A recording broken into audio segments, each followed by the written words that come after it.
welcome to the channel. I'm back to break down my favorite plays for this Week 13 NFL DFS slate on DraftKings. Going to break these guys down position by position, give you some guys in multiple price tiers, my top plays on the Elite, my top plays for some salary relief, all that fun stuff. I try to cram in as much information as I can in these videos, but if you want access to my full spreadsheet and all that I have to offer, I do have Patreon packages linked below in the description where you can get access to my Discord chat where you can ask me questions all the way up to lock my projections that I give you a sneak peek of, my data sheets and all that fun stuff that I refer to and talk about throughout the video. So go ahead and check that out if interested. And it would be greatly appreciated if you could leave a like on this video, subscribe to the channel, and hit the notification bell so you won't miss any future content that I upload. So with that being said, let's go ahead and start breaking down my top plays, starting with the quarterback position. Starting at the QB position, it all starts with Russell Wilson this week, coming in at a 7-7 price tag, taking on these New York Giants. Comes in applied for 24.53 TK points in my projection model. And his team does have a 29.25 implied total with an 11-point spread. They're projected favorites, and they don't have. He doesn't exactly have the best matchup taking on the New York Giants. They are the 29th best team to target in terms of QBs and DK points given up a game this year. However, Vegas is telling us that they're implied to go out there and score a ton of points. And when looking at Russell Wilson's volume this year, you can see he's averaging 36.2 passing attempts per game, the most out of anyone that I'm suggesting in this video. 120.1 true passer rating, 7.9 accuracy rating, 88.4 protection rate. So he's getting lots of protection, lots of time to throw in the pocket.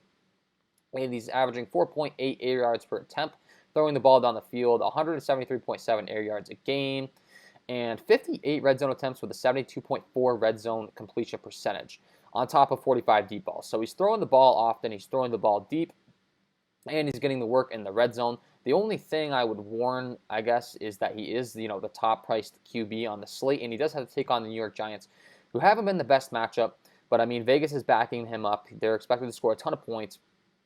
Unfortunately, it is an 11-point spread, like I said, as of now, consensus spread in my spreadsheet. However, I think he can still get the job done, and he's the guy that I'm going to on the high end.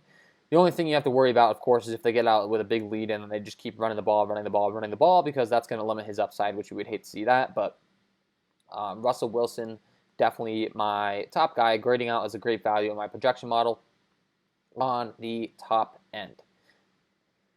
Next guy is Aaron Rodgers, coming in at 6'8", so he's a bump down. 64 projected snaps for his team. Pretty decent pace in this one on my model. 21.74 TK points. 8.5-point spread. They are favorites, but a 28.5 implied team total. So expected to go out there and score, quite a few points against this Eagles team. The Eagles are the 23rd best team to target in terms of QBs, giving up 17.8 DK points a game. So not really giving up the most points a game to QBs. However, we're talking about Aaron Rodgers here. I think we all know who he is, and I all think we know what he's capable of. 129.3 true passer rating blows away anyone else on this list right now. 7.7 accuracy rating, 90.5 protection rate, getting lots of time to throw in the pocket. You'd like to see that. 56 deep ball attempts is what really stands out to me. We're playing these guys in our DraftKings lineup because we want them to be throwing the ball deep. We want them to be throwing deep and early and often, because that's going to give us the upside and the tournament winning score that we're looking for when we're playing these guys. When looking at his game logs, you can see 29, 38, 34, and 31 attempts the last 4 weeks. 25.64 DK points last time out, 26.74 the week before, and 29.4 the week before. Nothing like too crazy outside of the San Francisco game where he put up 31. But I think that we could see him get back up in that 30 range this week. Taking on this Eagles team, I think it's a good spot to get back on track. And then they've got the implied team total. He's got the arm to beat any defense. And he's got some elite weapons to throw to, mainly Davante Adams. If I'm playing Aaron Rodgers, I'm mostly likely going to play Davante Adams, which I'm sure we'll get to him when we start breaking down our wide receivers. But I definitely have interest in Aaron Rodgers. Next guy is Ryan Tannehill.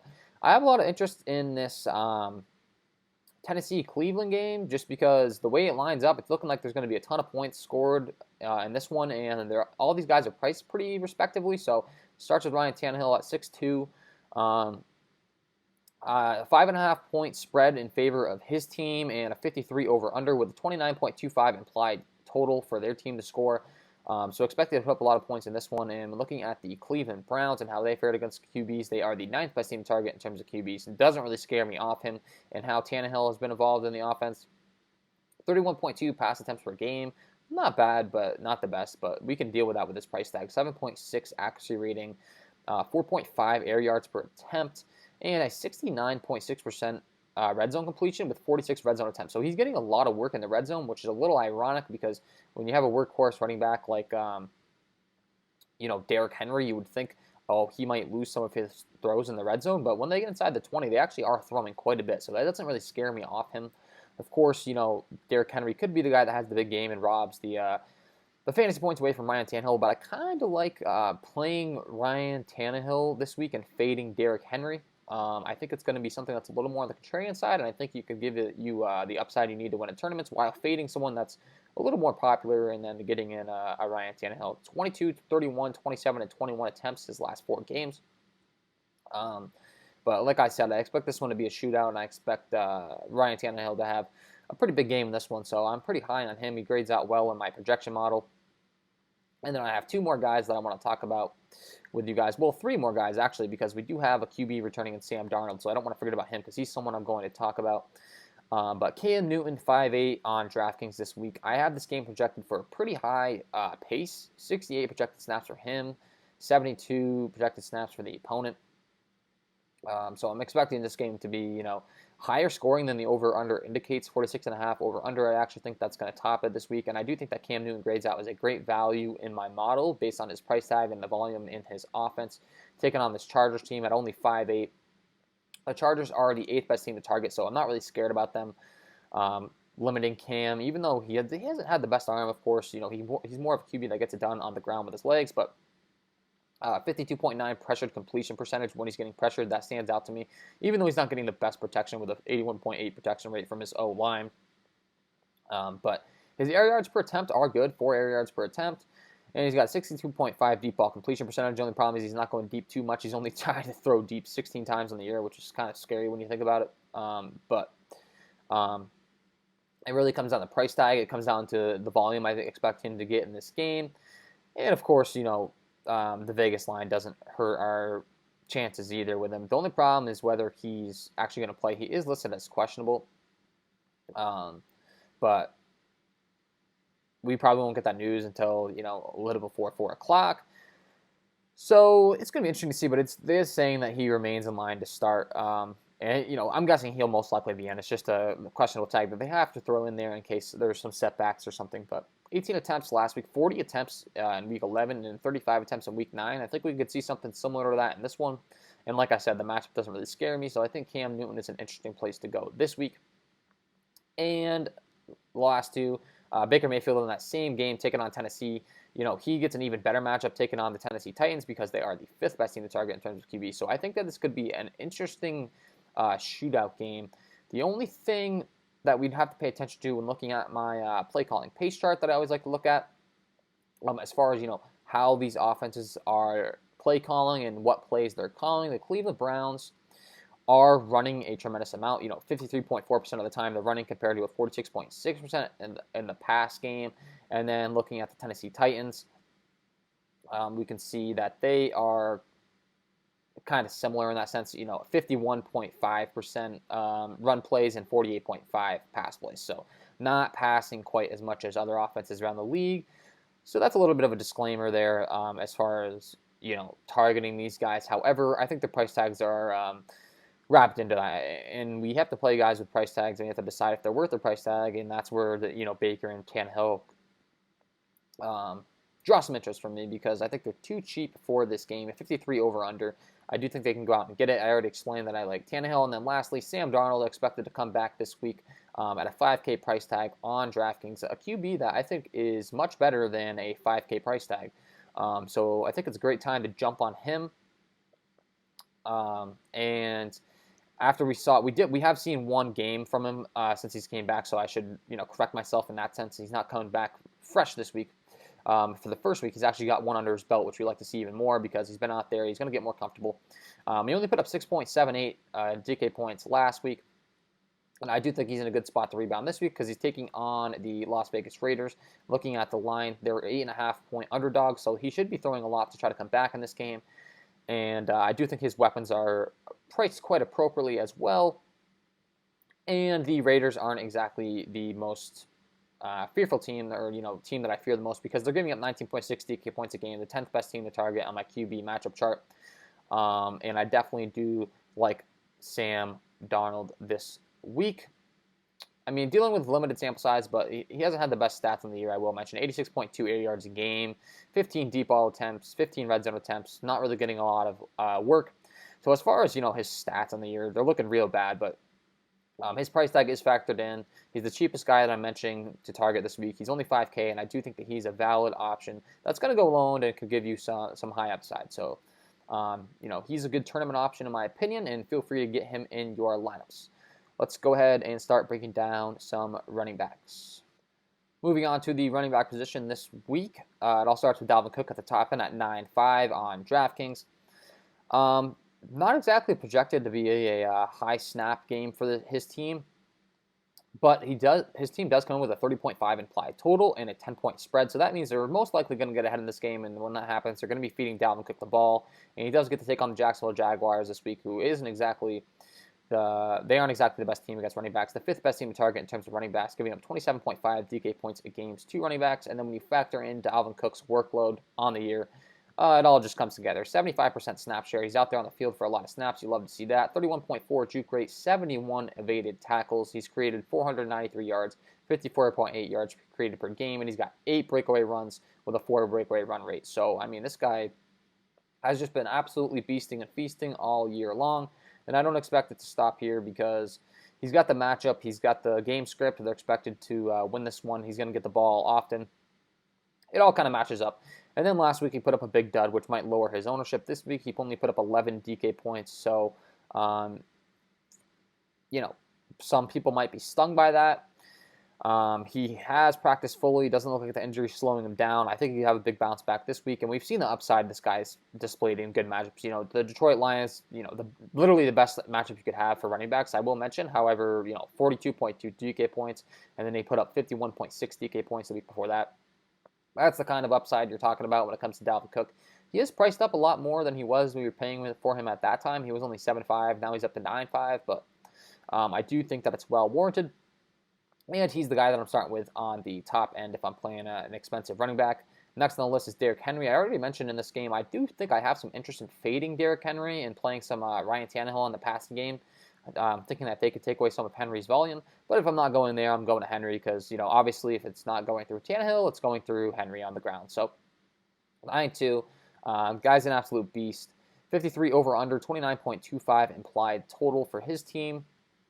And looking at his workload on the year, 65.7% snap share. You like to see that. 58 evaded tackles, 48.1 yards created per game with 11 breakaway runs.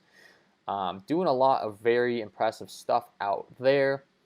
And when looking at his matchup this week, taking on this Browns team, he does have the worst matchup out of the running backs that I'm recommending. The Browns are the 23rd best team to target in terms of running back, which I do think increases the appeal of fading him.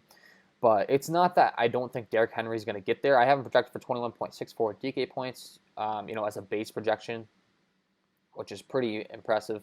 But you're looking for him to get up there in the 41 range. We were only paying 7.9 for him last week. He got bumped all the way up to 9.2. So when you factor in his price bump and his opponent, I am going ahead and recommending him. I just will say there's different ways to get different. There are ways. And you might not want to play him. Just trying to give you the devil's advocate, I guess. But it's not that he's a bad play. It's just that some other guys could outperform him, and you could be looking good in tournaments. So, especially considering I like the pass game. So, definitely viable. I just wouldn't play him with Tannehill. I'm either playing him or playing Tannehill. Next is James Robinson at 7.3 this week, taking on the Minnesota Vikings. 51 over-under, 10-point underdogs. His team has a 20.5 implied total, but James Robinson has been getting very involved in the offense. 72.5% snap share, 4.4 yards per carry, 51 evaded tackles, 27.2 yards created per game, and 5 breakaway runs. This guy's involvement, I think, is very, very good for his price tag. He's only 7,300. I got a projected for 17.7 DK points. That's not much worse than Derrick Henry's projection, and he's a lot cheaper at 7.3. But the guy that I really want to talk about is Austin Ekeler because he's a guy that I definitely have a ton of interest in. Came back. And his involvement in the pass game is really going to do you well on DraftKings, where you get a PPR format, you get points per reception, and he's involved in the passing game a ton. 68 projected snaps. Like I said, I do have this game projected to move at a pretty well above pace. Like compared to the over/under at 46.5, I do think this New England Chargers game is actually appealing from a pace aspect compared to what Vegas is saying. And the Patriots are the 17th best team to target in terms of running backs. And like I said, just looking at how Ekeler's been involved and his price tag at only 7-1, looking at his game log last week, he had 14 attempts, 44 yards, and 11 receptions. That's what really stands out on 16 targets. So, I mean, a running back that's seeing 16 targets, and he's only 7-1, I don't think he's going to be priced at 7-1 for very much longer. I'd like to think that price tag is going to go up very soon, and I'd like to capitalize on it this week. Definitely one of my top running back plays. Myles Gaskin, I think he just officially got activated, taking on the Cincinnati Bengals team. I got him projected for 14.41 DK points, and of course that could upgrade as we get closer to lock. My projections are going to upgrade based on injury news and all that stuff. And I think I had Gaskin a little underprojected right now, just because I wasn't quite sure if he was going to get the activation off the injured list, and it does look like he is activated, good to go. And with Ahmed and DeAndre Washington both being listed as doubtful, I'm thinking that this is going to be his backfield. Not to mention, Breida landed on the COVID-19 list. So Myles Gaskin, definitely a guy I have interest in this week. In the past, we've seen him 16, 18, 18 attempts. I think you could see upwards of that in this one. And he gets to take on the Cincinnati Bengals team, who isn't exactly the most threatening team as far as I'm concerned. And stopping the run, 18th best against the run, and I think it's really a volume thing and a price tag thing. At 5'9", the volume this guy's going to see, definitely a good play. David Montgomery at 5'5" on DraftKings this week. I got him projected for 14.75 DK points. His team comes in with a 23.75 implied team total, and he gets literally the best matchup we could possibly have against the Detroit Lions, a team we've been targeting all year long when it comes to running backs. 33 DK points given up per game. So all the stars kind of align for David Montgomery here, a guy that's let us down a lot, but that might lower his ownership. These guys that everyone wants to play and they consistently let us down, we could see some lower ownership. The only thing that kind of stinks is he put up 28.3 DK points last week, so people might see that and be more on board with him, considering he's still in the 5K price range. But I mean, other than that, everything matches up. David Montgomery grading out very good in my model.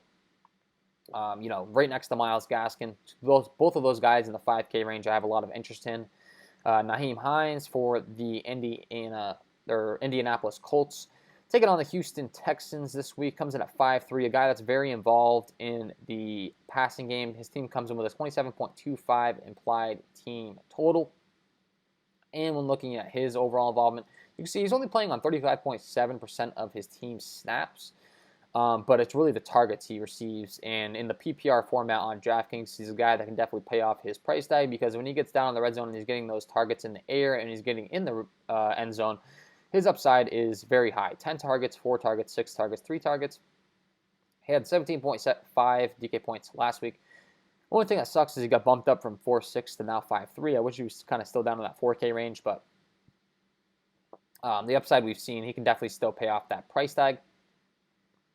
And lastly, a guy that's, a cheapy play, if you really got to go there, would be Frank Gore at 4.4 on DraftKings. Got it projected for around 10 DraftKings points right now.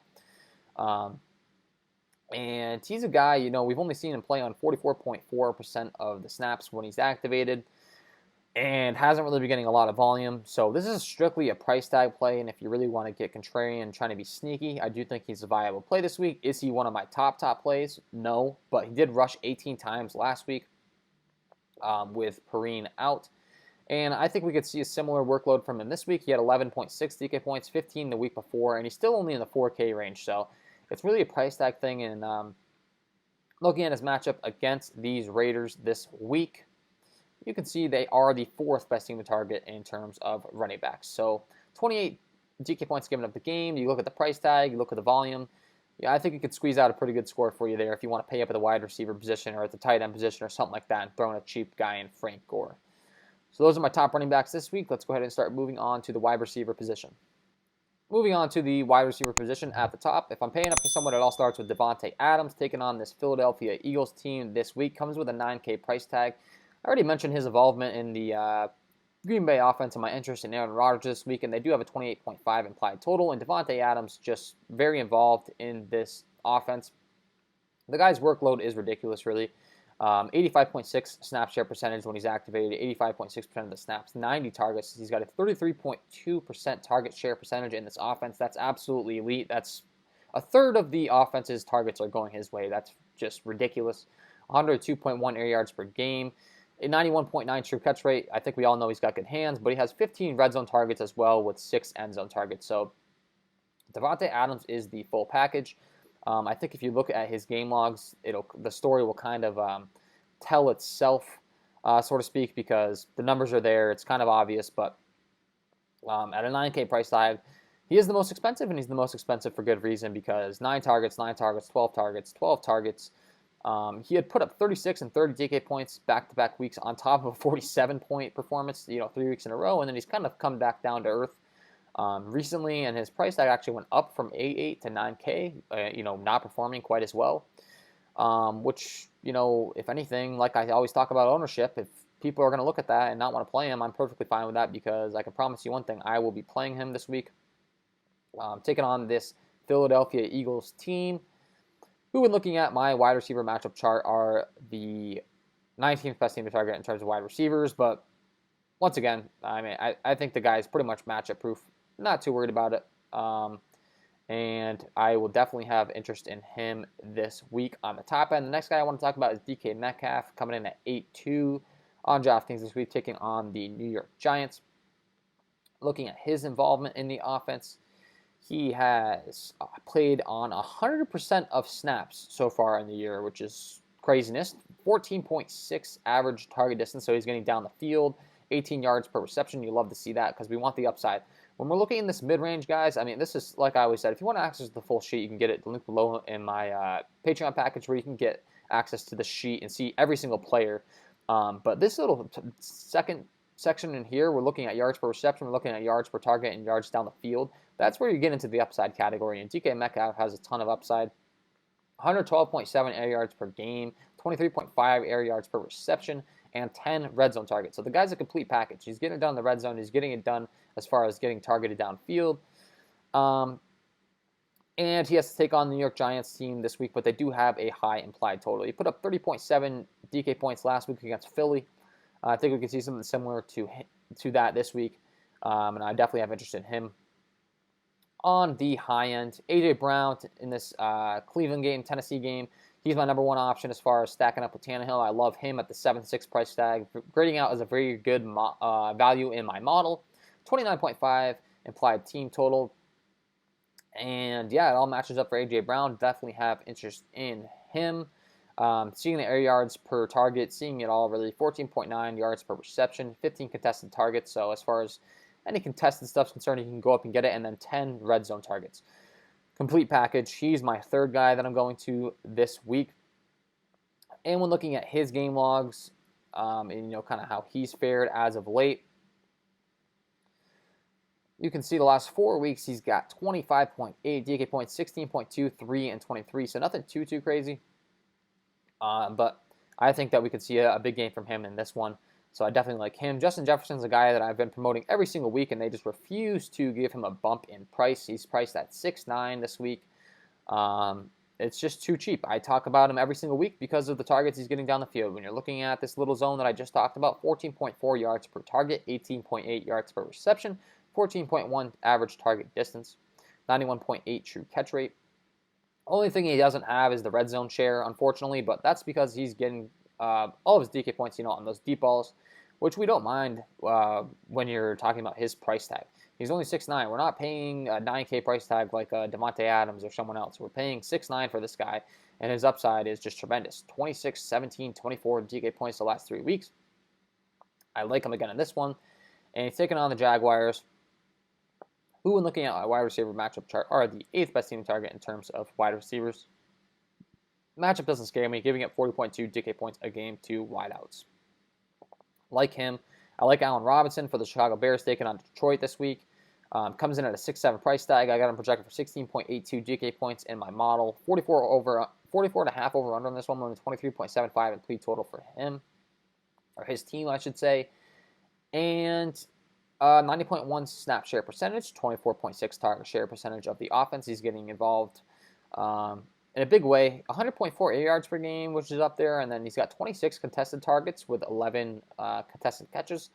It's a little unfortunate. Of course, you'd rather see him creating space, getting open. Some of that can be on the QB as well, though. So, that could be factoring on Foles, underthrowing him or overthrowing him. But regardless, his involvement and his price tag, I do have him graded out as a good play this week. The only thing we got to keep an eye on is his,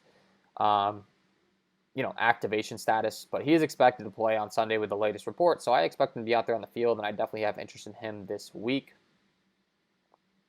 Jarvis Landry, a guy that I have interest in on the other side of this Tennessee game.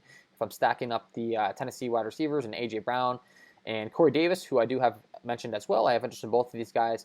I'm going to run it back with Jarvis Landry. I had promoted him in a big way last week. I hope you listened because I said there's no way this guy doesn't break out soon. There's no more Odell Beckham Jr. in the offense for him to battle with for targets. And I'm like, they got to recognize this guy is their top target. They have to give him the ball. And he went out and put up 31.3 GK points. So if you tuned in last week, I'm sure you were happy with that one if you listened. And I think the same rule applies here. I think they have to get him involved in the offense. And I look for him to put up another big week. Robert Woods, Brandon Cooks, guys that I have interest in the mid 5K range for sure. Great in my model. Robert Woods in this Rams-Arizona game, which I do think could see a lot of action. I haven't talked a lot about players from this game, but that's just because of the way the salaries are formatted in my model this week. I have interest in other guys and different lineup constructions rather than stacking up this game, but I do think that Robert Woods is priced appropriately, or maybe not appropriately, I should say, because he grades out well, and I think it's underpriced. 16.24 GK points I got him projected for with a 48 over-under in this one as of now.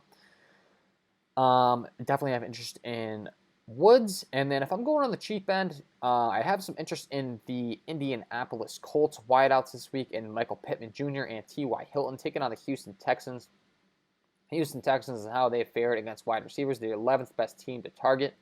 And I do think that these Indianapolis Colts wide receivers, if I'm paying up for running backs, I'm most likely either playing the Indianapolis Colts wide receivers or I'm playing the New York Jets wide receivers.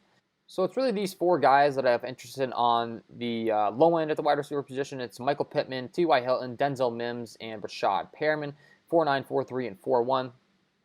Looking at their price tags and how they've fared as of late, you could see that Michael Pittman first at the 4.9, the most expensive out of the guys that I'm recommending, but I think he is definitely viable because 9 targets last week against the Tennessee team. He only put up 4.8 DK points, but he's getting more involved in the offense.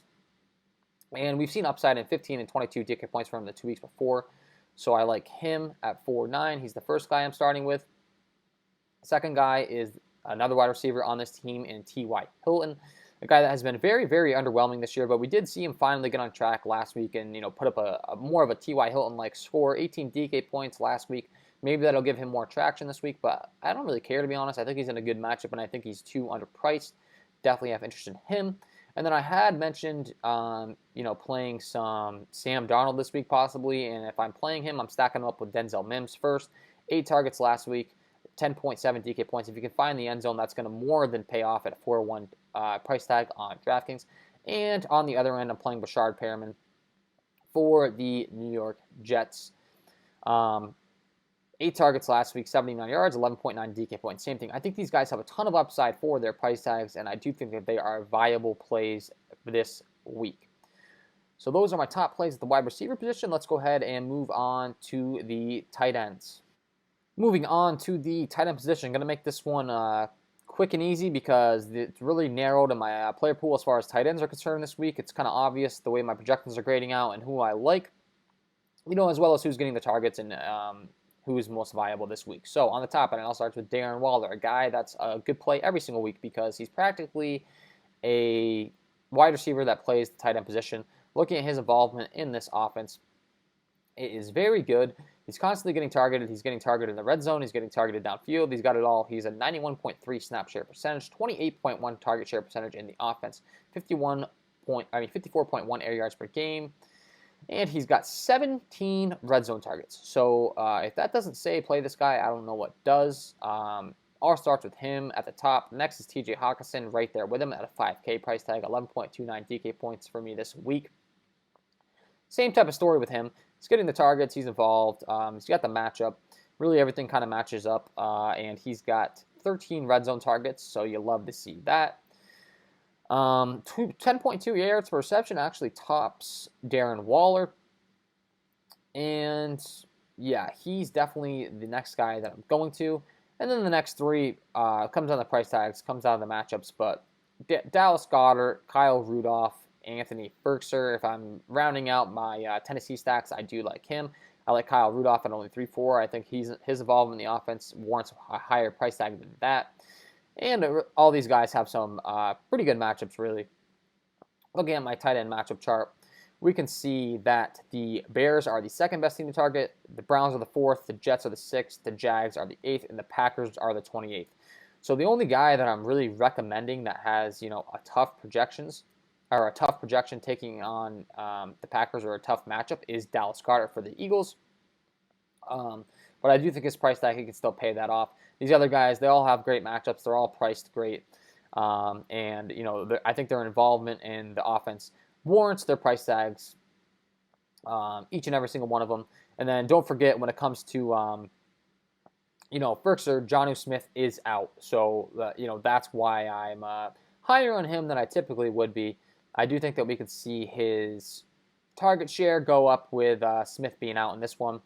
And I do think that he's way too cheap with that being said. So those are my top tight end plays for this Week 13 NFL DFS slate and my top plays overall. If you enjoyed the content, please leave a like on this video, subscribe to the channel, and hit the notification bell so you won't miss any future videos that I upload. That's going to be greatly appreciated, guys. And don't forget to check out my Patreon package linked below in the description. We can get access to all these sheets that I refer to throughout the video, but you get access to the full thing. You can see the value. You can see my top projected guys at each position, matchup charts, play calling, pace charts, all that fun stuff. If you want access to the full sheet, that'd be greatly appreciated, and it does support me. And that's all from me for this Week 13 NFL DFS slate wrap-up video, breaking down my top plays. Appreciate you guys tuning in. Go ahead and leave a comment of your favorite plays, which guys you're really high on this week. And I wish you all the best of luck. Let's go win some money.